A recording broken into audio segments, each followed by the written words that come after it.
Operating system. Firstly, what is the operating system? Operating system is an interface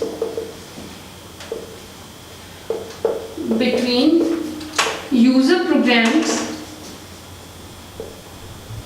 and hardware of the system. Like we can say this is our hardware, this is our operating system, and over the operating system our user applications are executed. Now, why we need operating system? Because it is convenient to use operating system. How it is convenient? It is convenient that it becomes easy to execute any application over the operating system, and it is efficient. It is efficient as it consumes less time to execute any sort of applications. For example,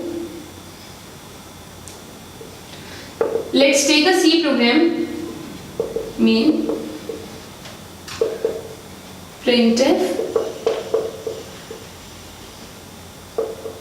hello.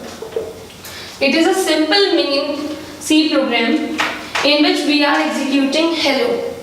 But how this hello is executed? Via operating system. This printf will call the write method of operating system. We basically call it a system call. System call are basically the calls generated by the user applications to the operating system. Via these kinds of system calls, the operating system is able to execute the user applications over the hardware. Now talking about the types of operating system.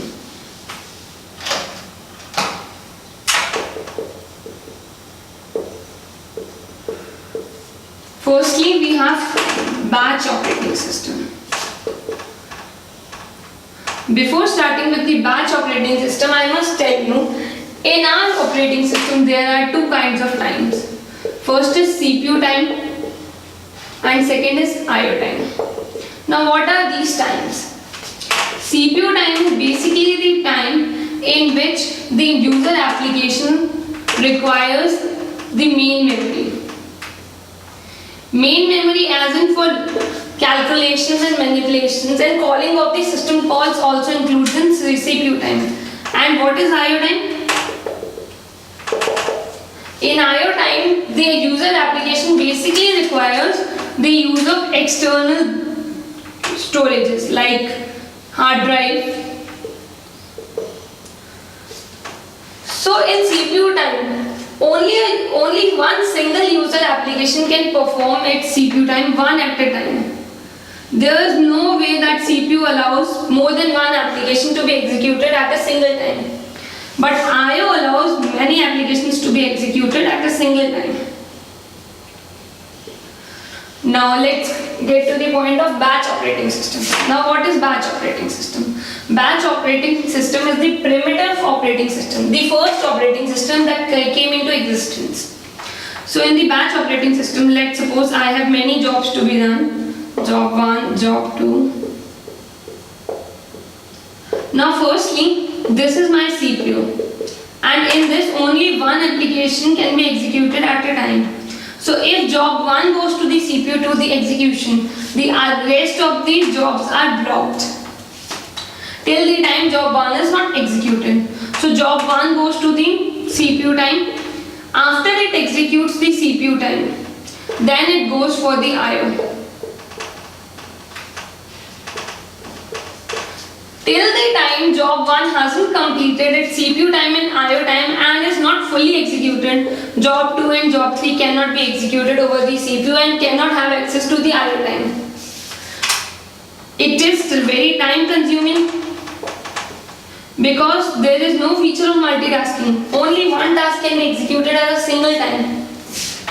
This is the first operating system that was launched. After the batch operating system, we have multi-programming operating system.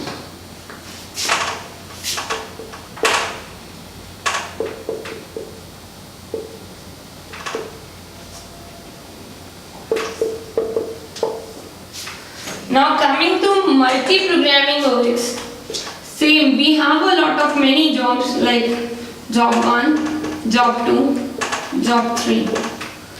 And this is the CPU and this is IO. Now what's the difference between the batch operating system and multi-programming operating system? Let's suppose job 1 goes for execution to the CPU time. Job 1 is executing in its CPU time. After job 1 has completed its CPU time, it will go into its IO time. While the job 1 is executing in its IO time, job 2 is allowed to be executed in its CPU time. That is, now job 1 can execute in its IO time and parallelly job 2 can access its CPU time. So it is quite better approach than batch operating system because time is less consumed in this, but not properly. Let's suppose job 1 is taking more time in its CPU and have less time in its IO. Then job 2 is blocked for a much larger time period. This is the multi-operating